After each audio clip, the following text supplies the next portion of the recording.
আসসালামু আলাইকুম। আপনারা কেমন আছেন? আশা করি আপনারা ইনশাআল্লাহ ভালো আছেন। আল্লাহর রহমত, আল্লাহর দয়ায়, আপনাদের দয়ায় আমি ভালো আছি। আল্লাহ রাখছে। দুপুরে রান্না করতেছি। রোজার মাস, মশলা কষানো হয়ে গেছে।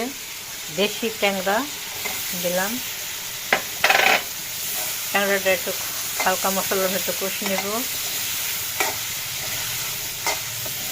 নতুন একটা জিনিস নিয়েছি বাজার থেকে, সেটা আজকে ট্যাংরা মাছ দিয়ে ঝোল করবো। সাজনা নিয়ে এসেছি, ডাটা দিয়ে সাজনা দিয়ে। মনে করলাম যে রোজা থেকে মাংস খাওয়া ভালো লাগছে না ডেলি, তার জন্য দেশি ট্যাংরা দিয়ে, সাজনা দিয়ে, আলু দিয়ে, ডাটা দিয়ে ঝোল করবো আর কি।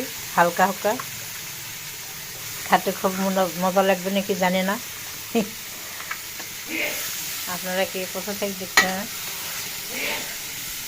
ভালো থাকবেন। আল্লাহ হাফেজ। আসসালামু আলাইকুম। আসসালামু আলাইকুম। আপনারা কেমন আছেন? আশা করি আপনারা ইনশাআল্লাহ ভালো আছেন। আল্লাহর রহমত, আল্লাহর দয়ায়, আপনাদের দয়ায় আমি ভালো আছি। আল্লাহ রাখছে। দুপুরে রান্না করতেছি।